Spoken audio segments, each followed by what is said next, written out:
बिस्मिल्लाहिर्रहमानिर्रहीम। हज़रात मोहतरम, आप हज़रात दरस से बुखारी समात कर रहे हैं और बुखारी शरीफ से आज हमारी हदीस नंबर 444 और 445 है। हज़रत अबू कतादा असलमी रज़ियल्लाहु ताला अन्हु बयान करते हैं, फरमाया कि रसूलुल्लाह सल्लल्लाहु अलैहि वसल्लम ने इरशाद फरमाया, तुम में से कोई भी शख्स मस्जिद में दाखिल हो तो बैठने से पहले 2 रकत नमाज अदा कर ले।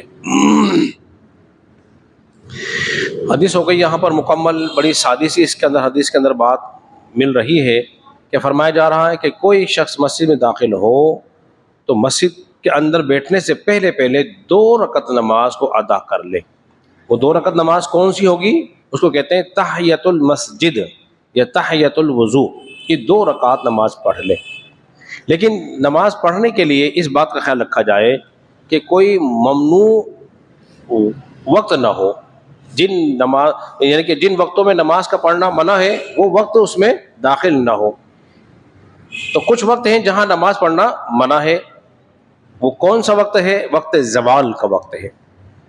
इसी तरह गुरूब आफ्ताब के वक्त और तुलुए आफ्ताब के वक्त, सूरज निकलते वक्त और सूरज के गुरूब होते वक्त इसमें नमाज पढ़नी जायज़ नहीं है। ये 3 औकात हो गए। इसी तरह असर की नमाज के बाद अब नवाफिल जायज़ नहीं। असर की नमाज के बाद नवाफिल अब जायज़ नहीं है। इसी तरह फजर की नमाज के बाद भी नवाफिल जायज़ नहीं है। लेकिन बाद लोग क्या करते हैं कि नमाज असर को इतनी ताखीर से पढ़ते हैं कि अब आफ्ताब जो है जर्द होना शुरू हो जाता है, पीला, मगरिब से 20 मिनट पहले अब इस वक्त में नमाज अदा की, वो नमाज जो है मकरू नमाज होगी। लेकिन जिसने नमाज असर नहीं पढ़ी उस वक्त में पढ़ना उसके लिए वो मकरू होगा, इसलिए कि जानबूझ के उसमें इसने ताखीर की है। तो इन बातों का ख्याल रखा जाए। हाँ, वक्त है और मस्जिद में आया है और कोई मुमानित वाला वक्त भी मौजूद नहीं, तो अब उसे चाहिए कि मस्जिद में बैठकर वो 2 रकात नमाज तहियतुल मस्जिद अदा कर ले। ये मस्जिद का एहतराम है, ये मस्जिद का प्रोटोकॉल है, उसकी इज्जत अफजाई है कि इसमें सिर्फ फर्ज अदा किए जाएं, उसके साथ साथ नवाफिल का एहतमाम भी किया जाए। जब मस्जिद के एहतराम की बात आएगी तो देखिए इसमें शोर शराबा, चीखो पुकार, लड़ाई झगड़ा, फितना फसाद बिल्कुल नहीं करना चाहिए। हत्ता कि इतनी मुमानियत है कि मस्जिद की तरफ दौड़ के तो आ सकते हैं तेजी के साथ नमाज के लिए, लेकिन मस्जिद में दौड़कर रकात नहीं पढ़ सकते। अगर इमाम रुकू में हो और आप वुजू करके आ रहे हो तो आपको दौड़ना मना है। रकात जाती है तो चली जाए, लेकिन पैरों की आवाज भी पैदा ना हो। इस कदर मस्जिद का एहतराम बयान किया जा रहा है और हम शोर शराबा करते हैं। मिसाल के 2 कुर्सी रखी हुई है हमारे यहाँ पर या स्टूल रखे होते हैं या और कोई मकाम पर, इसको भी हम उठाते नहीं है, घसीटते हैं। हमारी बदबख्ती का आलम यह है। तो घसीटने से क्या होता है बोलिए? आवाज पैदा होती है और बाज को फेंकते हैं, कुर्सियों को स्टूल को उठा के सरका दिया तेजी के साथ। तो ये मस्जिद के अदब के खिलाफ है। वो ऐसा है कि जैसे वो मस्जिद की तौहीन ही कर रहा हो या कोई चीज फेंक के देना, आवाज पैदा हो, ये सारे काम क्या है बोलिए मस्जिद में मना है, ममनू है। इसी तरह बाज़ औक़ात इंसान मोबाइल पर इतनी जोर से बात कर रहा होता है, हालांकि स्पीकर कहाँ लगा हुआ है बोलिए? उसके मुंह के करीब, लेकिन वहां बात कर रहा होगा उसकी आवाज यहां तक आ रही होगी। तो ये भी मस्जिद के बोलिए अदब के खिलाफ है। कोई बात करनी बाहर चला जाए या इतनी धीमी आवाज से बात करे कि किसी दूसरे को तकलीफ नहीं होनी चाहिए।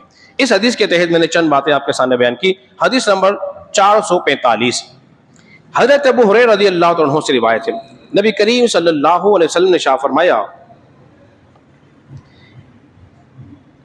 कि फरिश्ता या फरिश्ते उसके लिए दुआएं मगफिरत करते रहते हैं। फरिश्ते उसके लिए दुआएं मगफिरत करते रहते हैं जब तक आदमी नमाज पढ़ कर नमाज की जगह में बैठा रहता है। बोलिए ना दोस्तों, सुभान अल्लाह। कि अब फरिश्ते उसके लिए दुआएं मगफिरत करते रहते हैं जब तक कि नमाजी नमाज पढ़कर आदमी उसी जगह बैठा रहता है, फरिश्ते उसके लिए दुआएं मगफिरत करते रहते हैं, या जब तक उसका वजू न टूट जाए। तो फरिश्ते उसके लिए दुआएं मगफिरत करते हैं। क्या कहते हैं? ए अल्लाह इसकी मगफिरत फरमा, इस पे रहम फरमा। कौन दुआ कर रहा है? फरिश्ते दुआ कर रहे हैं। अब जरा सोचना चाहिए मुझे और आपको, हदीस हो गई यहां पर मुकम्मल। तो बताइए वो लोग महरूम होंगे कि नहीं होंगे जिन्होंने नमाज पढ़ी और फौरन चले जाए? नमाज पढ़ी और फौरन चला गया मस्जिद से बाहर, तो वो फरिश्तों की दुआ से क्या हुआ? बोलिए, महरूम हो गया। इसलिए कि फरिश्ता दुआ कर रहा है उसके लिए, जो नमाज पढ़ के वहीं कुछ देर बैठा रहे, तो फिर क्या होगा? जब तक बैठा रहेगा फरिश्ता उसके लिए दुआएं मगफिरत करता रहेगा। एक तो ये, और चला जाएगा तो वो से महरूम होगा। अच्छा, जब तक उसका वुजू ना टूटे, जब तक उसका वुजू ना टूटे।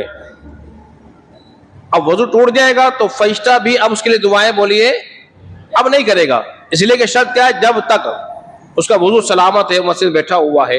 एक हदीस मुबारक में आता है कि एक नमाज के बाद दूसरी नमाज का इंतजार करना, एक नमाज के बाद दूसरी नमाज का इंतजार करना ऐसा ही है गोया जैसा कि नमाज के अंदर ही है।